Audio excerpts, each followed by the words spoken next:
Today I wanted to do something a little bit differently and actually break down a project that I've recently worked on.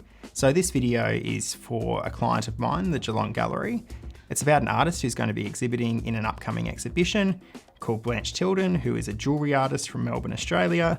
And so we made a little profile video about her and her work and filmed her making some of her pieces in her studio. Blanche uses a few different interesting processes in her work, so it made it fairly easy to film something that looked visually interesting. So we basically just followed her around and filmed all the different components of her creating her pieces, and then filmed an interview and talked about it.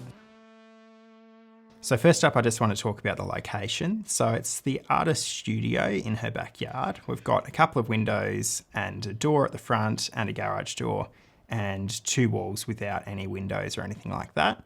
So I wanted to create a little bit of contrast in the space rather than just having the lights on in there and just having light bouncing around all around the place.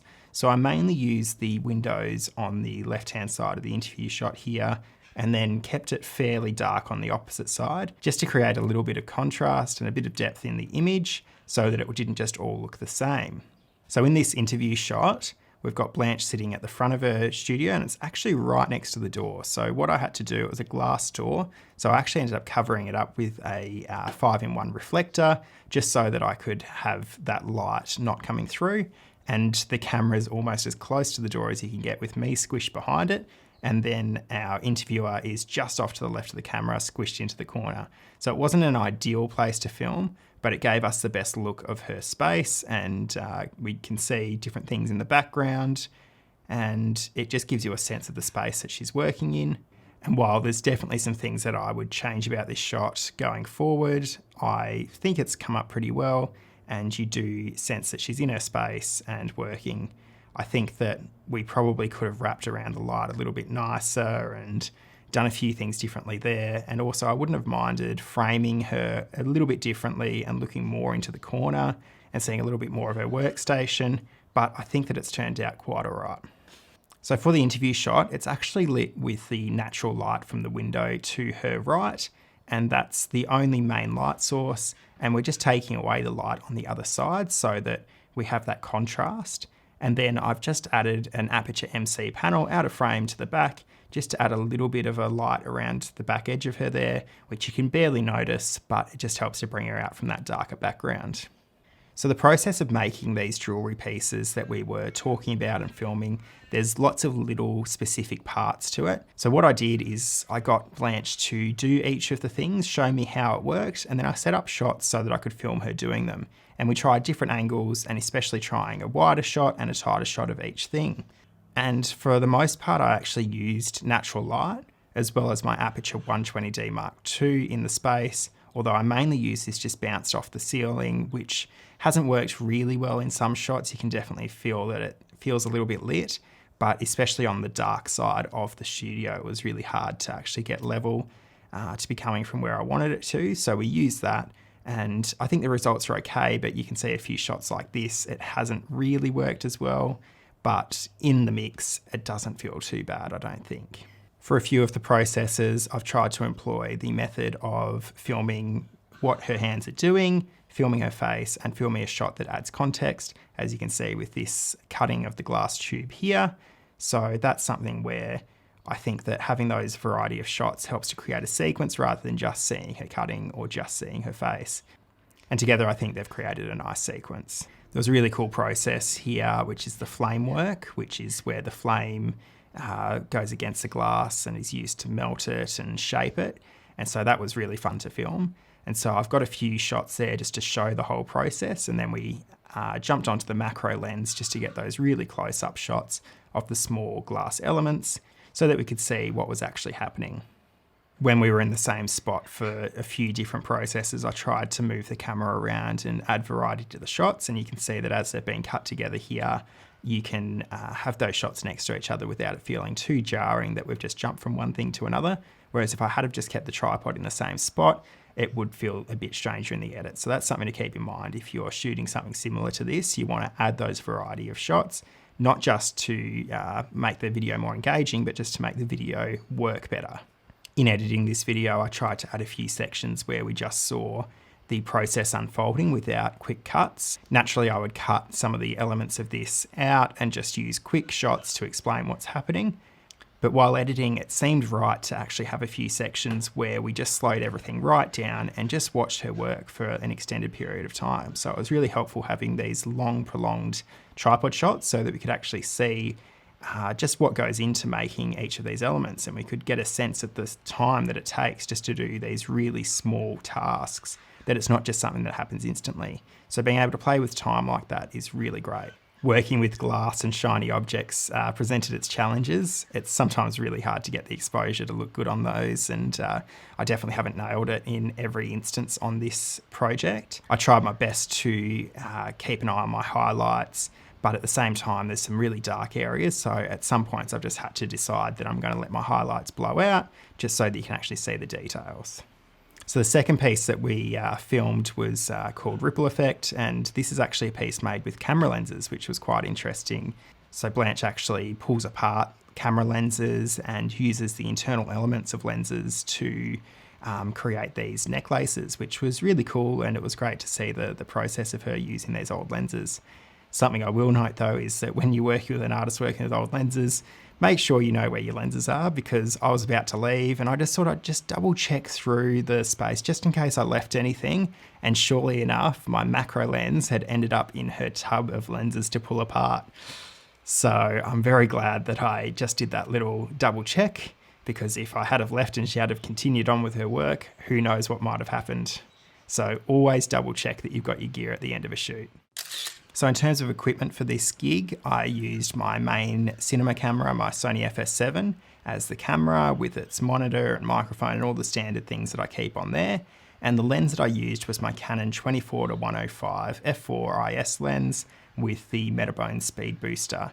And I chose that lens because it can go quite wide and I could keep it on for most of the shoot and change between shot types very easily as I moved through, because I didn't have much time to actually complete this shoot and we had a lot of shots to capture.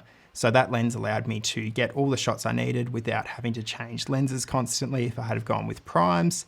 And it is a nice image that you can get out of that lens. So I was happy with using that lens for the most part. I also had the Canon 100mm f2.8, I believe, macro lens, which I switched out to a couple of times when I just needed to get in a little bit closer for some of the fine details, because we're working with quite small pieces.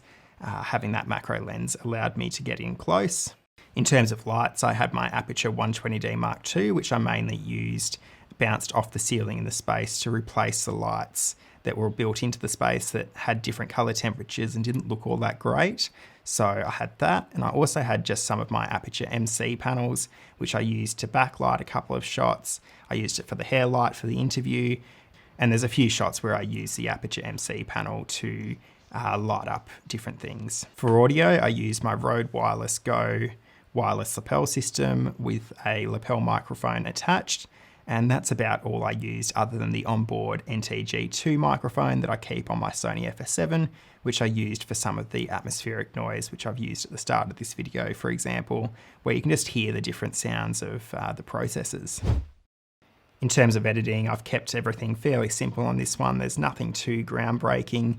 We have our main interview content down on the main track in the timeline.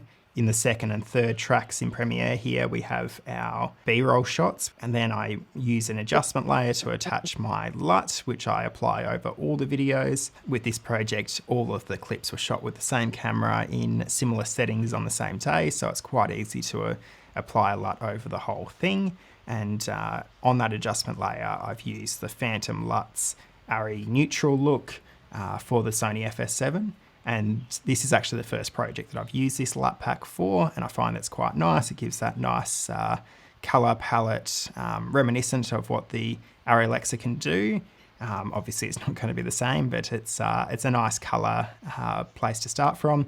And then I just go through each of the clips and adjust settings like brightness and contrast and all of that individually. And that's kind of the limit of my color grading knowledge.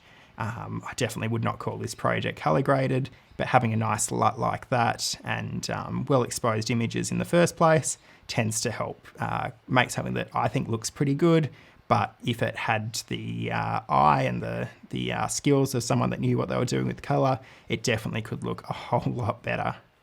And on my track number 5, I tend to use things like the graphics that I've added in, like the title plate or the main exhibition titles.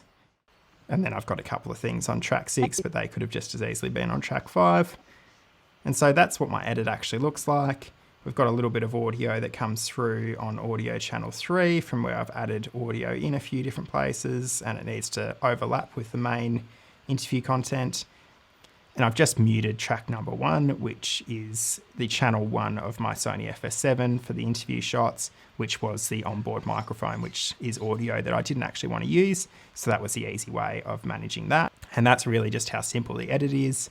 I've chopped up the interview and I've added B-roll shots in a nice way and just added a gentle track from Artlist in the background as a bit of background music.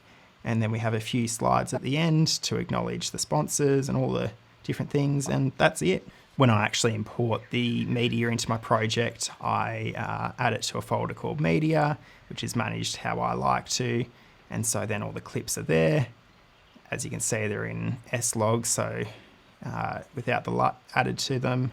I have all my clips, and then I create a sequence within a different folder called Sequences, called A-Roll Assembly or B-Roll Assembly. In the A-Roll Assembly sequence, I'll add all of the A-Roll or the interview content, and then I simply just go through it all and chop out the bits that I think are going to be useful, and then just raise them up to track number 2, and then I can clearly see which parts of the interview I think are going to be useful, and I use them as the building blocks of my edit. I also add a B-roll assembly where I'll go through each of the clips that I've captured of B-roll, and I'll simply set an in and out point in the source window, and then I add those clips using the full stop button to that sequence there. And then I have one big long sequence of all the B-roll. We've got about 17 minutes of content there, and that's just all the clips back to back, everything that could be useful. If it was a project where it wasn't just all sequential like this was, I use markers and go through and organize into different groups the different types of shots that I have, and then that makes it easy to organize. But in the case of this, I know that I shot everything sort of in order, so I've got a good mental note because I shot it myself of where things are, so that made it fairly easy in this instance. But I have all my B-roll there, and then I simply drag this down here, and then I have my 2 sequences open at once, and I'll come to my actual edit.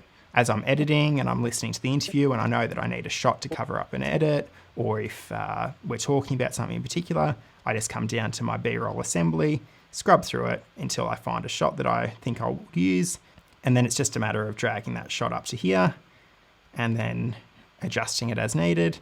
And I find that that works really well to edit these sorts of videos where you just got interview and B-roll, and just makes it really easy to work through it. You don't have to go through all your media while you're in the flow of editing, and it seems to work pretty well for me and allow me to get these edits done fairly easily and relatively quickly. I really enjoy this sort of job. It's great getting to see different people's processes, like here where we're dealing with an artist, and hear different people's stories, and it's quite fun filming the B-roll content for something like this as well. And it's relatively simple to edit it all together.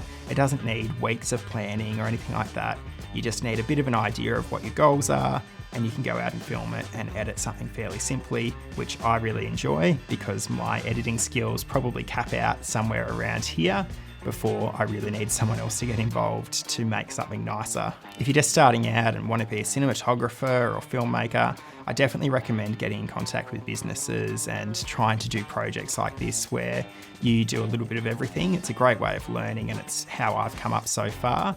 And while I'm these days trying to focus on cinematography mainly and work on bigger things with more people, it's really fun to do these projects where you get to do a little bit of everything and have control in the direction, and you do a little bit of sound and all sorts of things. It's good fun, so I would recommend it, and it's a great learning experience, and it earns you some money, which is also very helpful, especially when you're starting out. So that's a quick breakdown of my recent project here. It's definitely not the most complicated project. I haven't done anything too exciting, but I think that this sort of project is a good starting point for a lot of people, and lots of people probably haven't seen stuff like this, especially if you're starting out it can be a little bit daunting to know what this sort of project looks like and what's involved. So hopefully you've got some kind of value out of this and you might have learned something along the way. I'd love to hear if you did. Let me know in the comments down below. I'd love to hear all about it, and subscribe if you haven't already, and I'll see you in the next one. Editing a video with a Premiere screenshot inside of it, it's really confusing. I'm getting so lost here. So huge shout out to anyone that does this on a regular basis, does YouTube tutorials or anything like that. Good work, because I'm getting so confused.